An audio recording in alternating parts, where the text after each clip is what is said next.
You're listening to the Law of Attraction Radio Network. The secret to well-being is discovering the power that is your birthright, the power to create a happier, healthier life, drawn from our own vast internal resources. Join Jules and her guests as they gently guide you to shift your perspective from the familiar negative to the divinely connected, a place that will not only positively impact your world, but possibly shift the planet. It's all right here on Law of Attraction Talk Radio. Well, welcome to Law of Attraction Talk Radio. I'm Jules from beautiful Southern California, and I'm so glad you could be with me. You know, I am experiencing some real polarities going on in my life. For instance, you know, during the summer months out here in the desert, it can be anywhere from, 95 to 125. But this week, out here in the desert, it's 33, and there's even snow in the hills that I walk. And it is so exciting.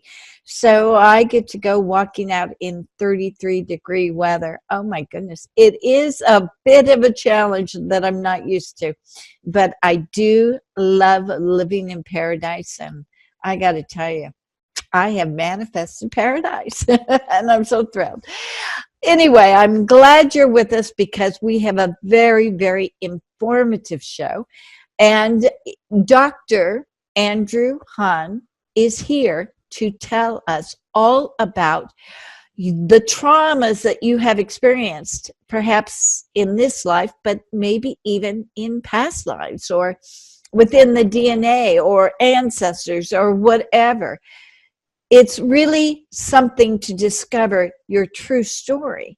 And he's got the keys to it. And he's absolutely brilliant. And he represents LifeCenteredTherapy.com.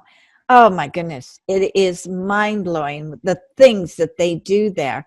And they are always looking for people to train because, well, Andy has a very profound reason behind what he does for a living. He really believes that he is helping people to stop suffering. And you know how much I can support that.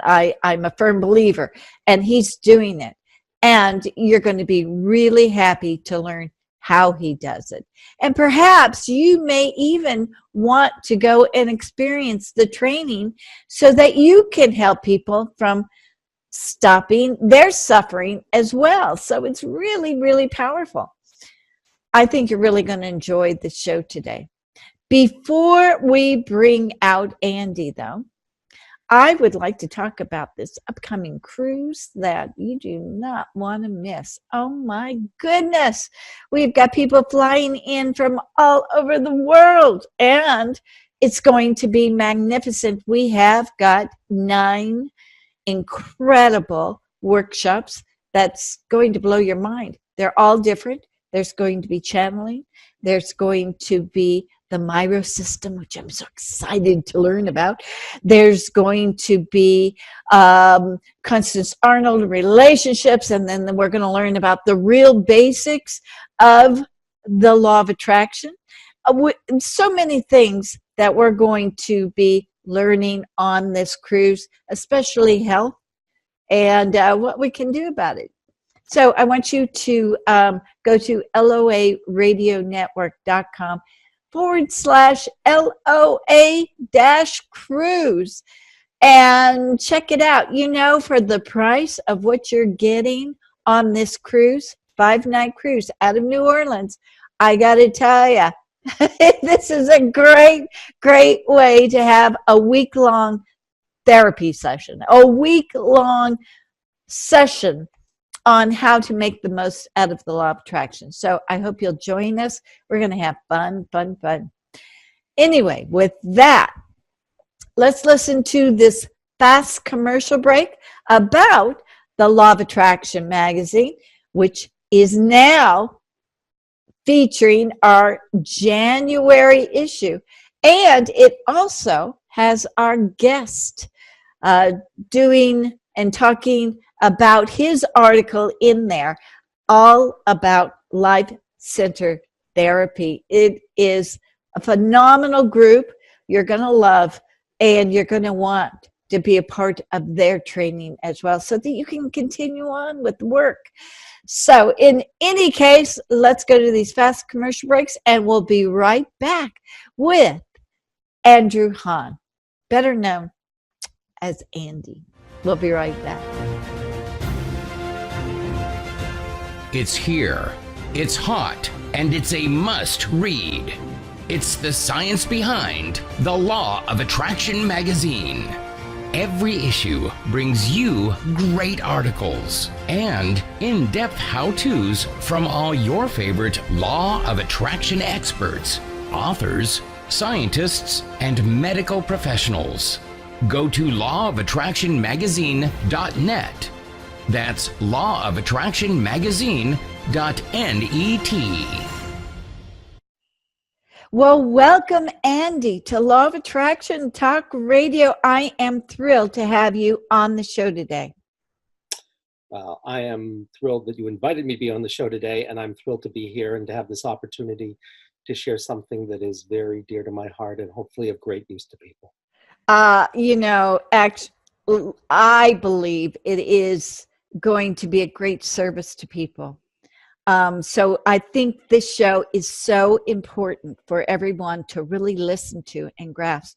But what is really cool is that you are looking to train people to be the coaches, the teachers, the trainers behind all this, because you have a bigger plan that, or should I say a bigger desire. So I want you to tell us what that desire is. Okay. My sense is that there's a lot of suffering in the world, and a lot of people who are traumatized, and a lot of people who aren't free. And we have a particular way of working with suffering so that you can be free, so you could truly, truly manifest your heart's desires and your intentions. And what I want to be able to do is just share this with the world and see if we can do our little piece to make the world more joyful, freer, more purposeful place. So that's my dream. If life lines up with it, that would be a lovely thing. And I appreciate your being of service to that dream. So thank you.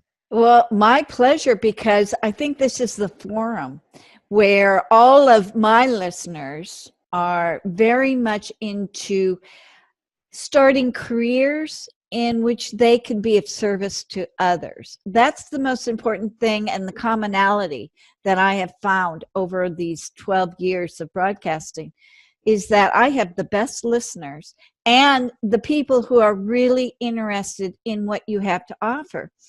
So I want you to, let's start off with explaining what constitutes suffering. What constitutes trauma? Okay. I think trauma and suffering, from my point of view, they're exactly the same thing. I think people suffer or they're traumatized when there's something that can't be handled and integrated. So what I think all life is about is mastering what you can't handle, what can't be handled and integrated. And when you can truly handle and integrate everything, you're truly free to be in alignment with whatever life asks of you, because there's no anxiety, there's no judgmentalism, there's just evenness, there's just equanimity and balance, and a capacity to be open to what life asks and to live it with joy and with aliveness.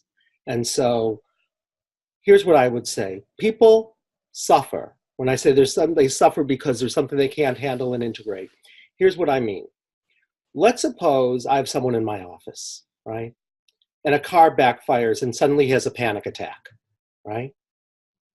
Now, it probably isn't that he's having a panic attack because a car just backfired, but he might say, I think I'm having a panic attack because I get reactive to cars backfiring. But we might know that that's not the problem, right? So it's an echo of something. And let's suppose 40 years ago, he was in a war and he was the leader of troops. And he feels like he didn't pay enough attention one day, and he walks his troops into an ambush and bombs go off and they all die. Mm-hmm. And he's there saying, I'm watching all my men die and I betrayed them. Mm-hmm. Right? And as soon as there's something like that you can't handle and integrate, you stop living in that moment. You keep reliving that moment over and over and over again until you master it. And he may have even forgotten that moment, for example. He may not even know what the problem where it crystallized. But if I could find out what his real problem was, which is betrayal in this case, it's not even loud noises, it's betrayal. So he might have reactions to loud noises, but he might become over-responsible. He might not want to ever take risks. There might all these things that might look like they have nothing to do with each other. But if I could find out what his problem was, that he believed he betrayed a trust, and I could find out where that happened, and we could go back and do it differently, then he might be free. So I think everything that people suffer about is that. And when they've stopped suffering, they're fully just living in the present moment. Wow. They're fully engaged here now, aligned with the wisdom and understanding and joy and presence and engagement of life. So really what I would say is everything is like that. So why do people go to healers? Because they couldn't handle and integrate something. What is healing? It's mastering what you couldn't handle and integrate. How do you do it? It's simple. I mean, it's simple to describe. Whenever there's something you can't handle and integrate, in that moment, a sensation is born. Right? So if my nice man over there or woman has a panic attack, and I say, Sam or Susie, what's happening in the body when you're having this panic attack, right? And they say, my throat's closing up. Then I'm going to say something funny to them. I'm going to say, Sam or Susie, you're not having a panic attack. Throat closing up is having a panic attack. It's not your throat, it's throat closing up. And throat closing up was born in a moment, just like Jules was born in a moment. Throat closing up was born in a moment. And just like Jules is identified as Jules, throat closing up is throat closing up. And it's come to share a story, okay? And if we could find its story and we could transform it, theoretically, the next time that a car backfired, that person would say, oh, I'm aware that I'm remembering this thing that happened, but I'm not a slave to it anymore. I'm free, all right? And I think everything is like that. I think inexplicable chronic pain is like that. I think anxiety is like that. I think depression is like that. I think bad relationships, alienation, or you want something and it's not happening in your life. I think it's all variations of the same thing, okay? So all then we have to do is three things. We have to find out what really your intention is, because he might think his intention is not reacting to loud noises. But I know what his true intention in that case would be to be in a different relationship with betraying a trust, right? Mm-hmm. I have to find out where it started, and because that's where you have the most power, is where something crystallizes. It's where it's the root of it is. And I have to find out if whoever it was where it started needs something other than to share its story in a high vibrational field. Now, what do I mean by a high vibrational field? How are you going to find it? You're going to choose to become throat closing up. And as soon as you choose it, it's like facing the thing that you couldn't handle and integrate. So if I choose to become it, I am now the one who is choosing to become it and it at the same time. So now it's like I'm choosing to be this, but I'm not this. I'm really the one who's witnessing and hosting it while I'm it at the same time. And then it's like it's sharing its story. It's no longer mine. So I'm not attached to it anymore. I'm not identified with it. It's like, oh, I'm in a play if I acted it out, or oh, I'm watching a movie, or oh, I'm reading a novel, but it isn't who I am. It's just an experience I'm having. And then you're free. And if you're free, you'll know right away, because if you really found out what was going on, and if you took care of throat closing up, which in this case would be this person 40 years earlier, if you took care of it either by just letting it share its story, so now you're the one who's witnessing it and hosting it, so you're saying, I'm aware of what happened, as opposed to I'm reliving it. So what you're really doing then is you are remembering something that was dismembered, you are remembering, and then you're whole and free again, okay? And sometimes just sharing the story is enough if it's sharing the story. its story. But let's say he says, I need to make amends, or she says that person says that. Then we'd have to find a way to make amends to all the people who died, which I could theoretically teach you a way to do. And then once that happened, you'd be free. Wow. So everything is like that. And I could tell you story after story of things like that, where people think they want something in their life, but life always gives you what you need. Yeah. You just may not think it's giving you what you need. You might think it's an accident and I'm a victim of fate, but really on a whole other level, you'd be attracting exactly what you needed in order to heal and grow, whether that's individually or as a collective or as life itself. So that's what I think we're about. You know, I think this is so interesting because I read in the article that you wrote in the January issue of Law of Attraction magazine, which was a great article. You talked about the novel and looking at yourself as a book and identifying with the character in the book, not with yourself.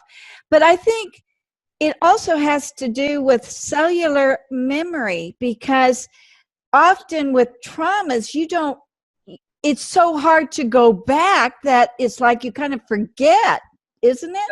No. It's not. Oh, good. Tell us what's... I'm going to tell you why. First of all, if it has to do with cellular memory, then you'd have to understand how a story could come from the future, which some stories do. Or you'd have to understand how it's in your ancestral past or your karmic past. So if it's in your karmic past, it can't be cellular, because you might be in this story, you might be a Native American warrior.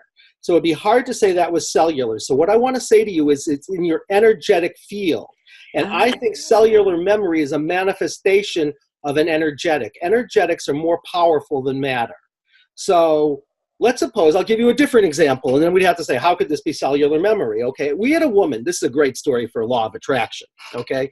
We had a woman who came in, and she came to a demonstration of ours. And what happened to her was she had a terrible accident. And I'm going to tell you what the accident was 7 years before she came to this demonstration. And she had been in excruciating back pain ever since, okay?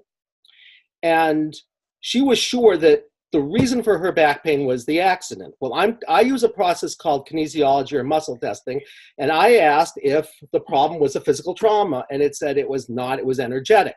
And not only did it say it was energetic, it said that it had nothing to do with her, that her whole accident was just an exact echo of something else that you could say on a soul level only created in her life in order to remember something worse, okay? Now I'm going to tell you what we discovered. We discovered that her story was something in what we could call a karmic past life. If you don't believe in past lives, I don't care. I never mention the words. If you do, then I mention the word. But if you don't, I say something like, well, have you ever dreamed? And most people cop to dreaming. And I say, well, who do you think created all those characters? So if something happened bad to one of those characters, you could say, well, who's it a representation of, right? And if you don't believe in that, I say, do you ever heard of myths? And most people say, oh, yeah, I've heard of myths. Well, it's like we all have our myths. I mean, who do you think made up the Greek myths where they're all killing each other? It had to have been the people on some archetypal level. But she was open to other lifetimes, so it turned out it was in a karmic past life, okay? And not only did it turn out in that, I mean, it's interesting because this was also a story of betrayal. And it was also a story, I found it was a story of betrayal and a story of an incomplete death. And I'm going to tell you what happened. When we found out that her story was a story of betrayal, and what it really was for her, the core experience of it was, I betrayed a sacred trust, okay? That's what the core of it was. And when I muscle tested it, it stayed really strong. And when I had her say this, you know, and her arm stayed very strong, I, after that, resonated with her. Now I'm going to tell you the whole story, okay? So she's standing up through this whole thing because she says, I can't sit for more than a few minutes because my back hurts so badly, I'm going to have to keep bouncing up and down like a yo-yo. So she's doing this whole standing up, and I'm muscle testing her, which I can talk to you about in a little while. And I find out through the muscle testing that her problem is not this accident. Nothing new happened in the accident. It was just a total reliving of a story from another lifetime that was karmic. It wasn't genealogical. It wasn't in her blood history, it was in her energetic history, because soul comes through blood and it comes through energy. So this was in her karmic history, and it was a story of betrayal. So I had her say out loud, I betrayed a sacred trust, and her arm stayed really, really strong, which means yes. And I asked if that resonated with her, and she said yes. And then her back pain became excruciatingly worse, even though she's standing up. So I said, I want you to bring all your attention to back pain and become back pain. And I will tell you what she said, because this was weird for her. She said, this is very strange. I am in a Roman toga, and I am the leader of, it's interesting, I use the example of this. I'm the leader of like thousands, I have this enormous army, and I'm the leader, okay? And there's this other general who's leading the other army, and we've talked with each other, and we've decided we're gonna fight each other and not have our men all fight.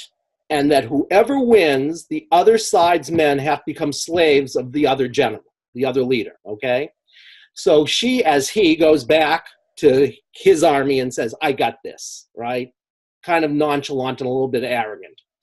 And then they go and fight. They're in a desert. She can see all of this quite vividly. They're in a desert, and he is not really paying quite enough attention because a little bit nonchalant, which, wait till you hear the story, and gets knocked over by this other general, okay, onto their back, okay? And as they try to roll over, right, and get up, a big wind comes up, like a wave of sand comes up and knocks them over, okay? And their last experience, this woman's last experience, was this other general is behind her with a sword raised, about to go right like this into where her back pain is, and her final thought is, I've betrayed thousands of men, okay? And then she says, I think I must have died, all right? So now we know she has two problems, right? Her first problem is, I betrayed thousands of men, and her second problem is, she wasn't sure she had died. So I said, you have two problems, right? We're gonna have to take care of two things. So the first thing you're going to have to do, because this general was feeling so much of a lack of integrity that the general actually left the body a little before the general died. It's called dissociation in my field. So if you leave the body before you die, you have this funny experience of knowing you've died but never experienced dying. So you have to experience dying, okay? So what we did was we had the general call all the parts back into the body and let the general let himself fully die and leave through the crown of the head. And then the general had to go. She said, I have to make amends. So I said, all right, you're going to find the souls of these men and you're going to make amends. Now, how do you make amends? You say, look, I am so sorry, right? And you can't rationalize it. You can't get defensive. You can't say, well, there was a reason for it. All you can do is say, I'm so sorry. What was it like for you? Now, usually when you've done that on an egoic level, people like lacerate you. So he goes and finds the soul of these men in what's called the bardo, the time in between lives. And they're all laughing. And he says, what? And they all say, we forgave you 2,000 years ago. We had to learn a lesson, which is we had to learn we could fight our own fights and take care of ourselves, okay? So and the only way we were going to learn that was if we didn't say, wait a second, you've trained us, you have to let us live our destinies, so this isn't what was supposed to happen. So we had to learn, okay? At which point this woman gets a beatific smile on her face and looks up and says, I see this light. And she goes to the light, at which point her beatific smile gets way bigger and she says she's done, okay? That all took about 40 minutes. Now we're at a table. She sits down because she's tired because she's been standing for 40 minutes. She says, I have to sit down for a little while, then I'm gonna have to stand back up again. Now we found out, okay, that the whole thing, her whole betrayal was balanced. And when I asked her what happened to your back pain, she said, it's not there at all. It's gone. Wow. Okay? But she figured it would come back because it never goes away for more than a little while, even if she's standing. So she goes and sits down, and people start to talk to her what it was like, because she had never had an experience like that, and neither had they, and she's doing that. And part of what she does is she tells us the story of what happened in this lifetime. Now, this story is really quite amazing. I'm going to tell you the story. She and a group of mothers are at a beach with no lifeguard, okay? and they've given their kids swimming lessons. All right, so they train their kids to swim, and the kids are all out in the ocean swimming. All right, and they're taking turns watching the kids, and it's her turn, but she's kind of nonchalant about it. She figures they're okay, and suddenly she looks, and one of them looks like he's in trouble.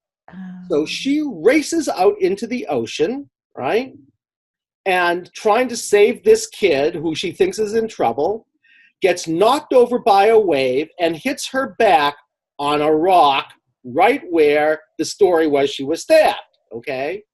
So she gets knocked over by this wave and falls onto her back and hits her back on this rock. All the kids get out because they've been trained, and they have to drag her out of the water, at which point she's told that this accident looks like a really bad car accident, but that was 7 years earlier. And this woman, let's just say she was very resourced. She had a lot of resources. She went to every specialist. She went to chiropractors and medical doctors and specialists and healers and everything, and nobody was touching it. And the reason why nobody was touching it was they didn't know what the problem was. Because 2,000 years ago, she had betrayed a trust. So she's sitting there telling us the story, and it gets to be over an hour after she's sitting down. And she says, this is really weird because I'm not feeling any pain. And if I sat for this long, I would be screaming. I should be in so much pain. Now, it turned out that woman had set up a session with me 3 days later.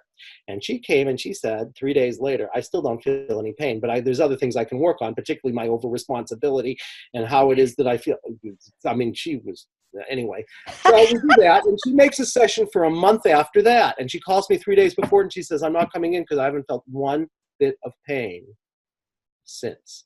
Wow. Now, I'm not going to tell you all chronic back pain that is because of quote-unquote terrible accidents is energetic. But you can see that what she really was experiencing in this lifetime was a pure echo, because I can do my muscle testing. It says nothing new happened in this lifetime. Wow. Okay? And so when I say the law of attraction works, she got exactly what she needed in order to heal and grow. But of course, we're not aware of it. So we say, well, there's a word for it in our field, which I shouldn't probably say, but we say it stinks, right? We don't realize that it's because on an egoic level, these things are not very life enhancing necessarily. But on a soul level, we're always doing this. So we have to hold people on two levels always. One is that she's in excruciating pain, right? And on a human level, all you can say is that was awful, whether it was, ritual abuse or terrible accidents or whatever. But on another level, we could say, because sometimes things crystallize in this lifetime, at which point they just keep reacting that one. They keep reliving that. But sometimes it crystallizes someplace else altogether. And this whole life that you work on, people say, well, I'm not getting very far. And the reason they're not getting very far is two things. First of all, it's not their problem anyway. It is back pain's problem.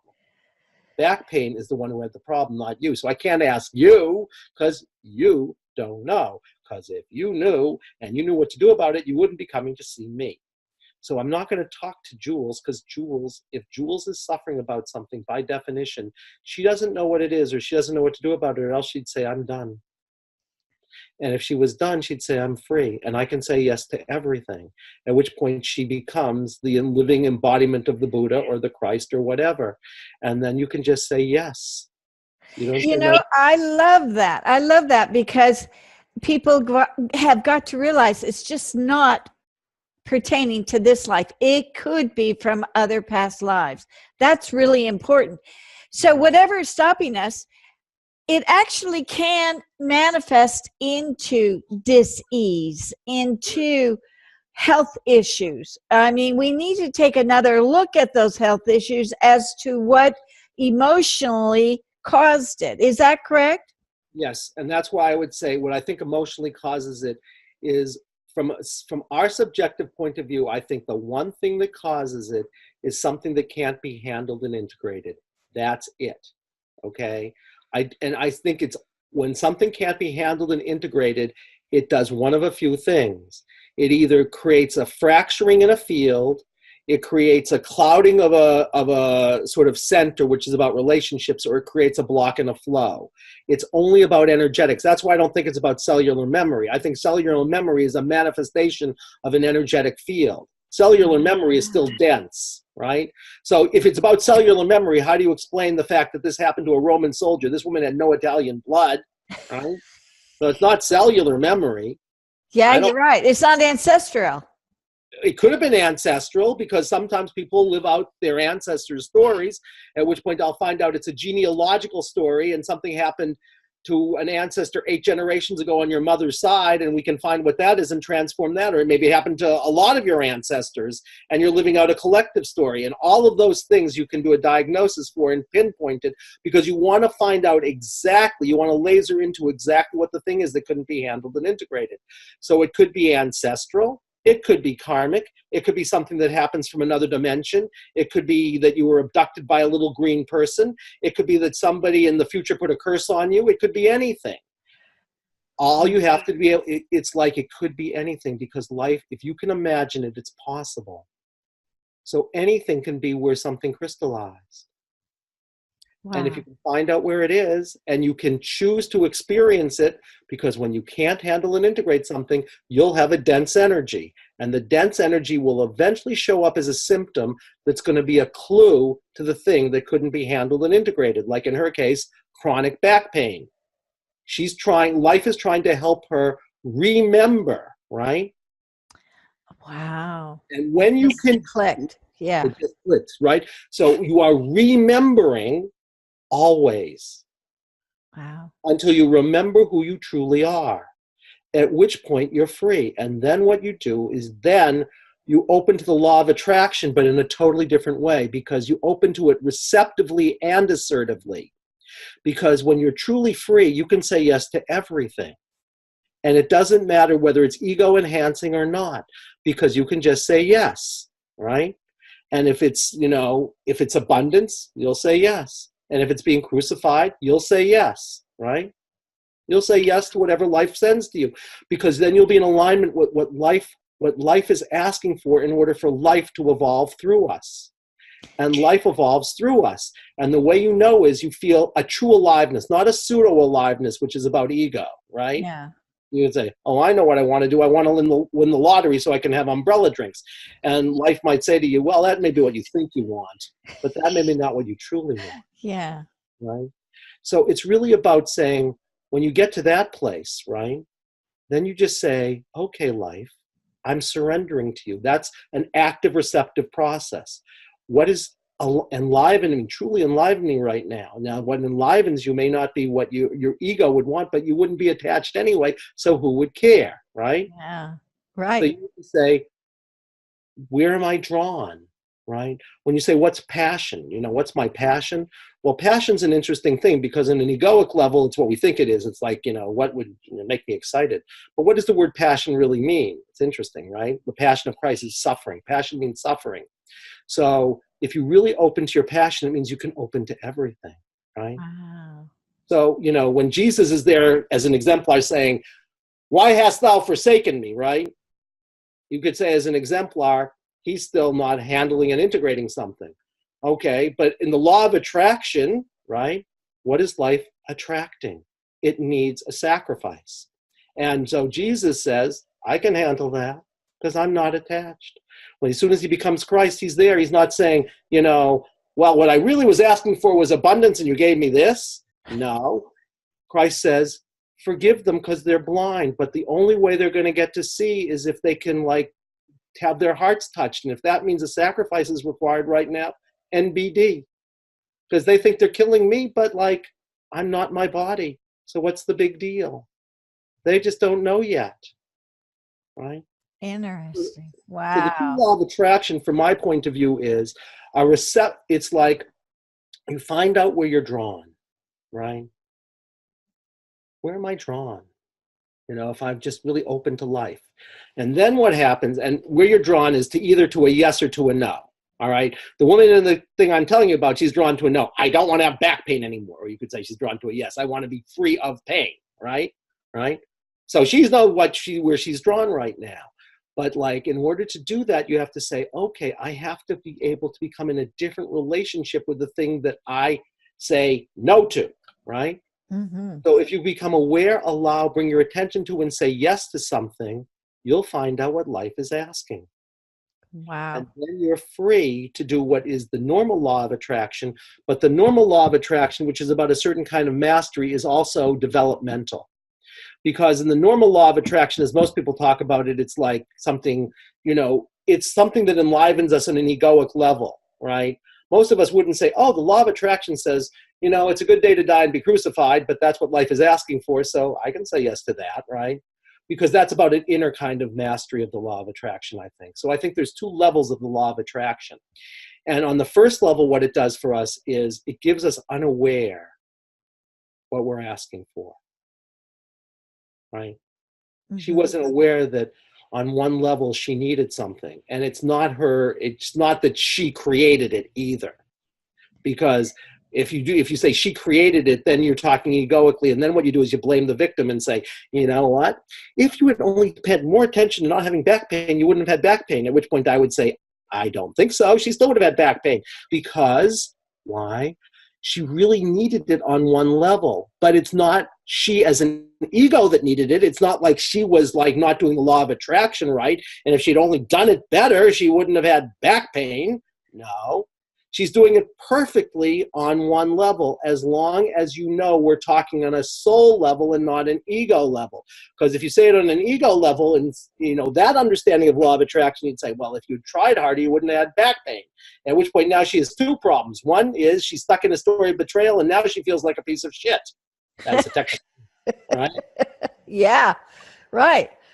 So I would say on the first level, we open to what enlivens us, really enlivens us. And in her case, it's like, you know what? I don't want to be in pain anymore. And that really enlivened her. That's the truth. But in order to get there, right, she has to get to a place where she says, what is keeping me from, what is really what's going on here that's manifesting as that back pain? And when she could find that, then maybe she says, oh, now I've come to a realization that I'm supposed to be a different kind of leader, which I may never have realized at all. And maybe I'm the kind of leader who's supposed to be a little bit more collaborative as opposed to a little more humble. And maybe I came into this lifetime to learn that. And in order to learn that, I had to go through a crucible. That's so you teach people how to become coaches or trainers or healers. I teach people how they can do this healing for themselves. Okay. I train people about how they can be facilitators of other people's healings, because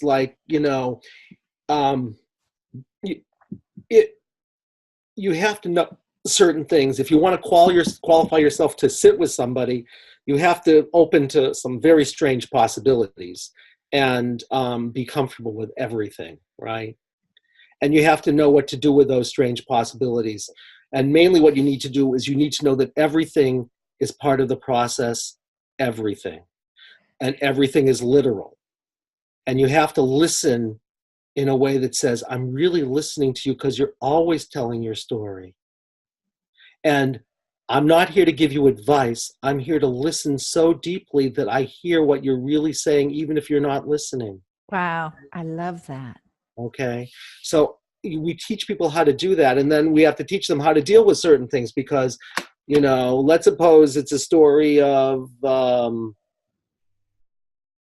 horrendous curse. Well, curses are just like a kind of block energy. If someone, quote unquote, curses you and you can't handle it and integrate it, then you'll play out the curse, right?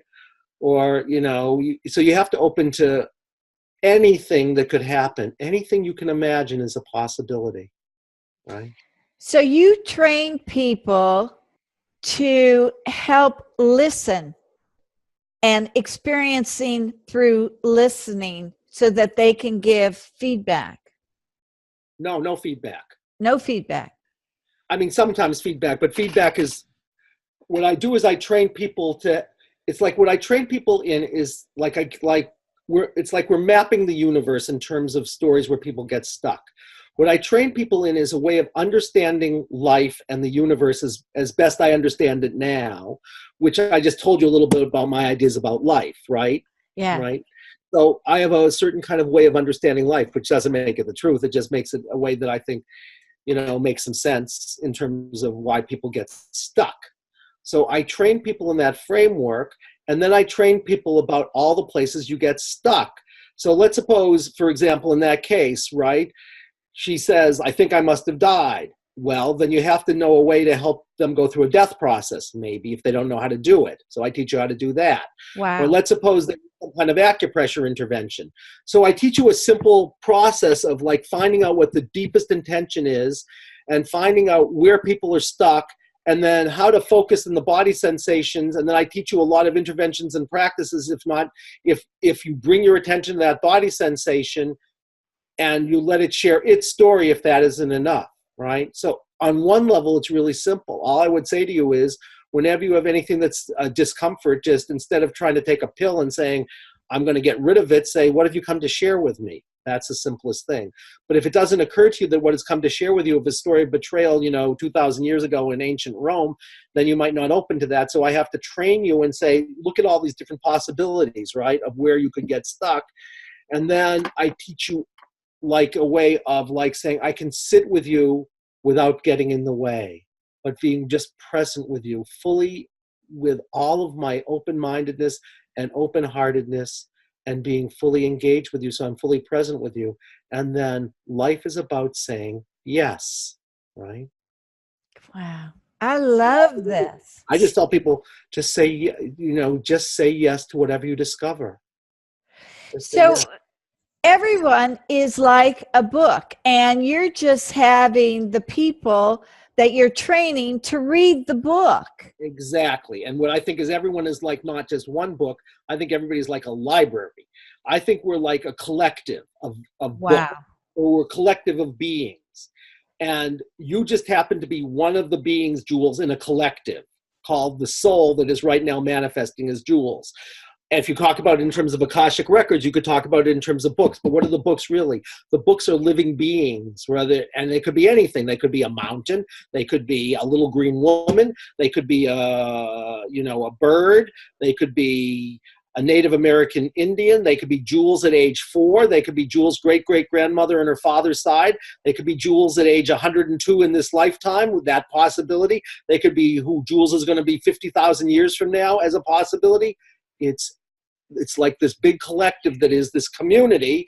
And I say, you can discover all the books yourselves. You don't need to have anybody else do it for you. It's like, why get a priest when you can just have a direct experience? And the way to have the direct experience is the body sensations. Every body sensation that's a discomfort is a book where the story is going to be something that couldn't be handled by some being. And if you become the body sensation, you don't need somebody else to tell you what your past lives were. You'll discover them yourself. I never tell people what they are. I never tell anybody. I mean, you can discover it for yourself. So why you don't need somebody else? I love this. I love this. You are empowering everyone to expand their knowledge. But what this is truly is metaphysics at its finest. Well, if it is, then I'm grateful for that. I'd like to think it is, but I know a lot of listeners right now, their ears are perking up going, wow, this is phenomenal. So tell me, okay, now you got me all excited. Tell me about this training, because I know there's a lot of people out there looking for a new career or looking to be helping others. So tell us about the training. What does that consist of? All right. The training usually consists of an introductory weekend, which is typically 3 days. And in those 3 days, what we do is I give you the whole, what you call the metaphysics of the whole thing, right? So I give you the whole framework, which is way bigger than I've told you now, because I think there's 7 parts to what has to happen if people truly want to be in alignment with life, all right? And I teach you in that beginning, I teach you that whole thing, and then I teach you how to access the wisdom through the body, accessing the wisdom through the body has 2 parts to it, because first of all, every sensation, whether it's a discomfort or a pleasant sensation is, from my point of view, something that life is trying to share with you. But there's also just the knowing you have when you just know something is the truth. And if you can access that, that knowing knows everything. It knows everything that is happening, has ever happened, and potentially can happen. And so I think all of it is here simultaneously. So I don't think we regress anybody, because it's living right now. So why would you have to regress somebody?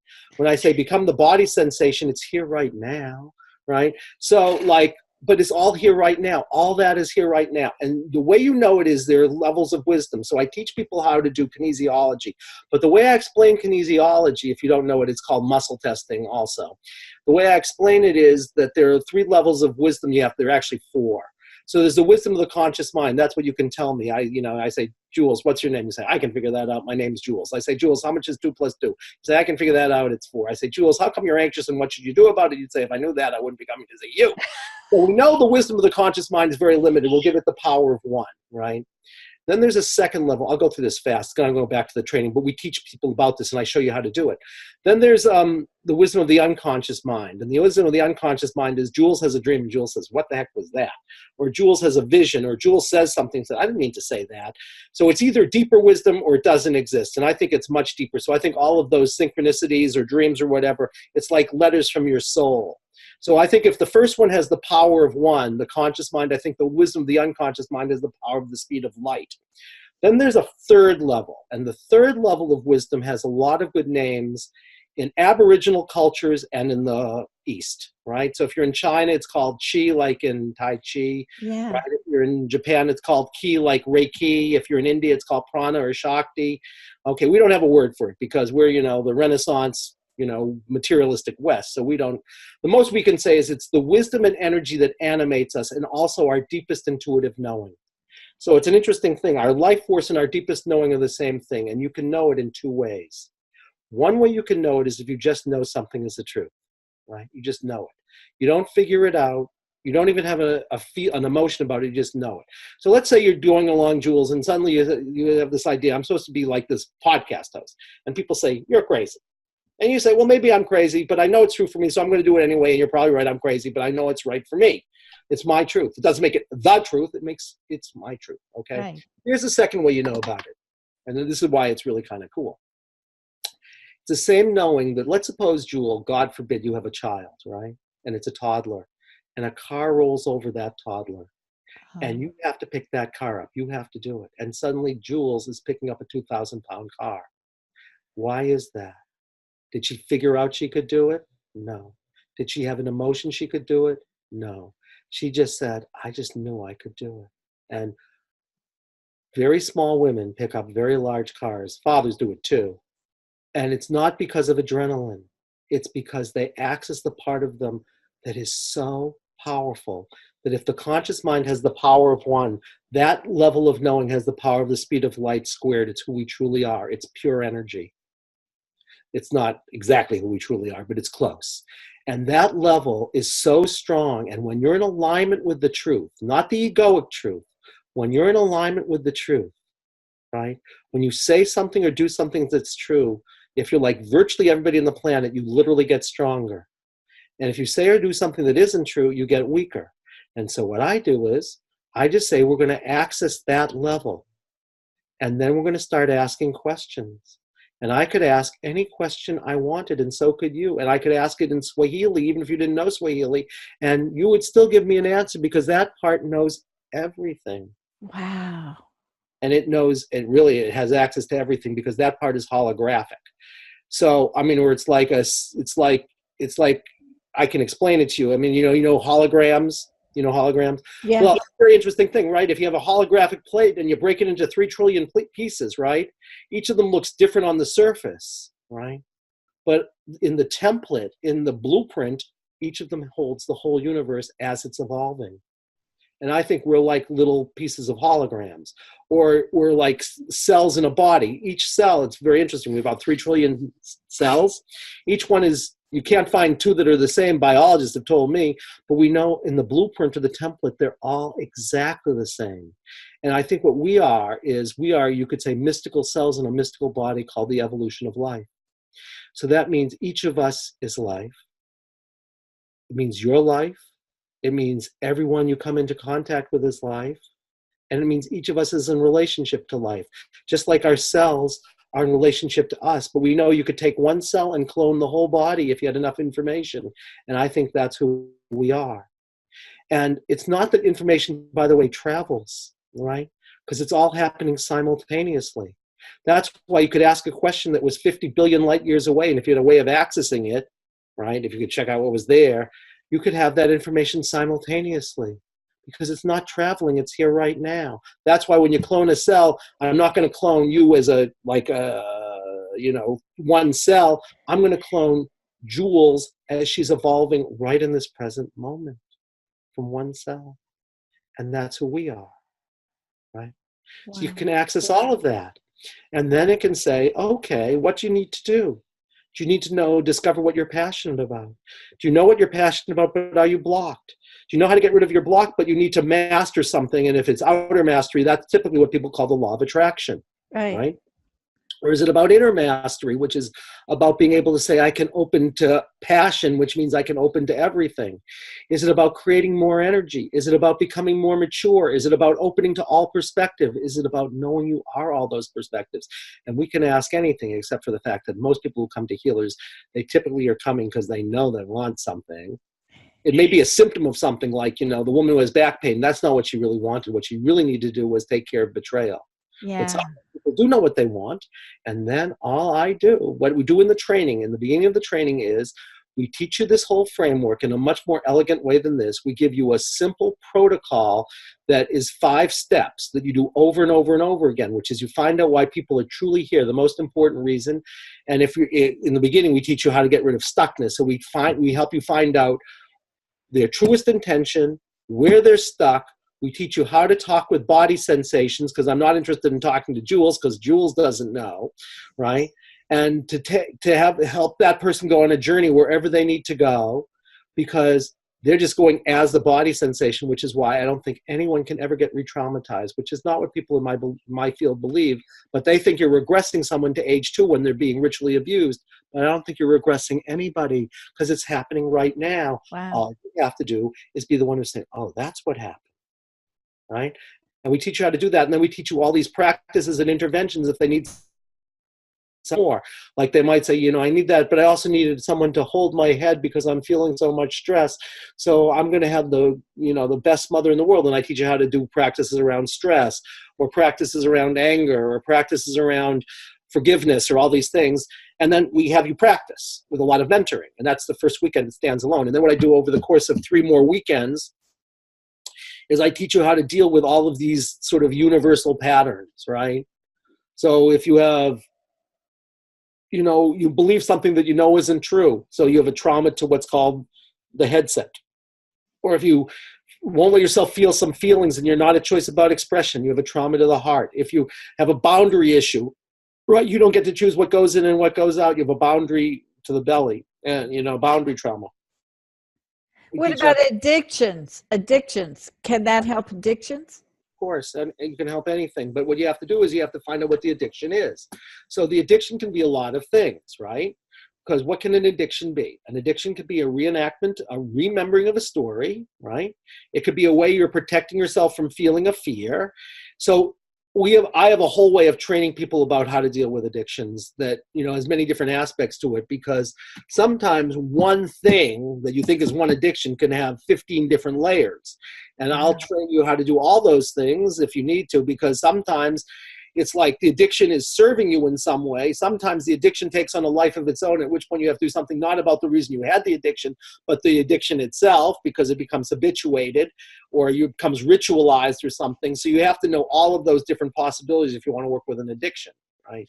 So, yeah. It seems like if you don't resolve those issues in this lifetime, you're going to have to deal with them in another lifetime. Well, you do. People deal with it over and over and over again from lifetime because I think lifetimes of the soul are like years of us. So, but anyway, just to go back for a second. So we teach you all in that first weekend, and we have another first weekend coming up at the end of January. We're doing an intensive. We're doing it in 2 days. We usually do it in 3 days, but we're doing it in 2 days. If people want to come to it, it's in Boston. And from then what we're going to do very quickly is we're going to start up setting online trainings. But the stuff that you do where we mentor you and you have practicums, we all have to all live. But right now we only do the trainings live. And we only have one training set up right now that's starting, which is in Boston. And it starts at the end of January. And we're doing the first and second weekends back to back. So if someone wants to come, they can come. Okay. So, and it's on our website, which is lifecenteredtherapy.com. Lifecenteredtherapy.com. Yeah. So just go there and you have everything there. Actually, it's quite a really great website in that it gives you a lot of information too for everything. So it's really good. I want to give away, I mean, like, I want people to know. Like, I want your audience, I want them to spread this. And like, what I really want right now is if everybody knew this. I mean, I get to see things, sometimes, I mean, we had a woman who came in and she wanted a blood draw. That took more than a year for her to do, right? Because there was so many different layers. If I told you that story, you'd say, really? That one symptom had so many, it was like an archaeological dig through, like, I mean, it started off with a really awful situation of a totally blocked memory of sexual abuse, because what's a blood draw? Something is stuck into you and then you bleed, right? Well, and then there's this whole thing about her and male authority and the fact that it was a male doctor who was giving her the blood draw. And there were other issues around that. And then there was how in other lifetimes she felt like she betrayed trust, so she deserved to be, I mean, like, and finally, after about a year, she could get a blood draw, barely. But she said she didn't care because the other stuff that came up was really healing. But I had another woman that in 25 minutes, basically, she had a major depression that nothing was touching. She had fears of crowds, and she had to speak in front of crowds. She had chronic neck pain, and she had a terrible sense of alienation. And that all went away in 25 minutes because it was only one story. It's an amazing story. So it really depends. I mean, but I get to, like, it's like, and it's so simple. What I want your audience to know is, like, whenever there's something you're suffering about, what does suffering mean? You're anxious or you're judgmental, right? Anxious or judgmental about something, or you're comparing yourself to somebody else and saying, I don't know, right? If you focus in your body, you'll feel something, pain, queasy, numb, whatever.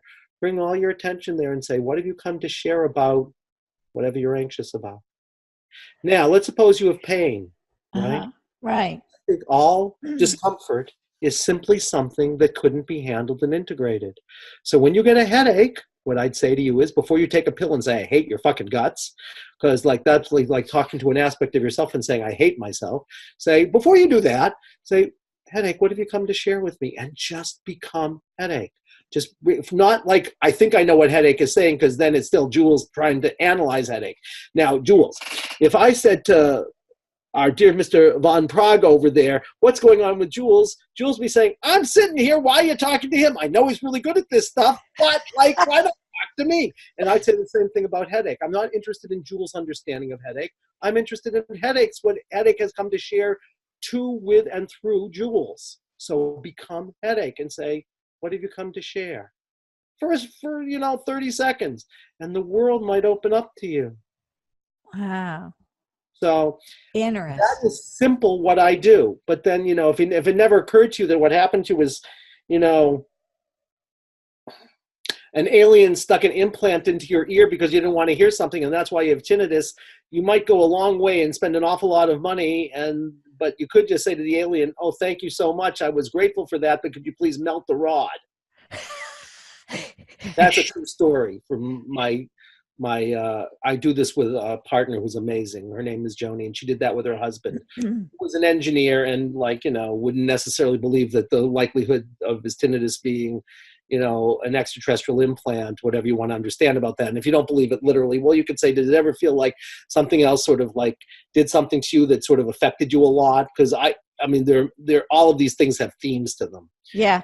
If you can find out the right one and transform it, and they're not, if you understand it, it looks miraculous, but it just like on a whole different level, you'd say an 8-year-old could understand this. It's This so is simple. so wonderful because literally you can change lives at a really, really fast speed. Not going to a psychiatrist that may take 10 years, you can do it in a relatively short period of time. Well, as Isn't long as that you what know, we all sometimes want? it isn't. Because the woman with the blood draw, right? She got a lot of change, but it took her over a year to get her blood draw, right? So you don't know how long something's going to take. You just have to be non-attached to the result. It's like you're going on a journey, right? And you don't know if you're going to get to the promised land in 40 steps or 40 years. All you know is if you start the journey, something is going to happen. And if you get to the end of it, I guarantee one of two things happens. I guarantee it. Either your problem will go away, the thing you think is your problem will go away, or your relationship to it will change to such a degree that you won't suffer about it, right? Christ is there. Christ is not suffering, right? Right, right. But, you know, I But mean, you can heal a couple of issues along the way, you not heal. just one. Well, healing is not about, oh, yeah, you can heal everything. Because at the end of the day, you heal everything. Because at the end of the day, if you're free, you don't have a problem, right?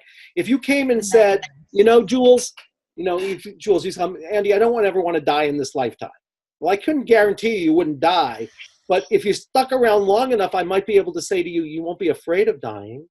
And then it wouldn't be a big deal. You might say, I feel sad about it. I wish I could see my children a little bit longer, but I'm not afraid. I'm not anxious. I'm not like saying, Yeah. it's just part of life.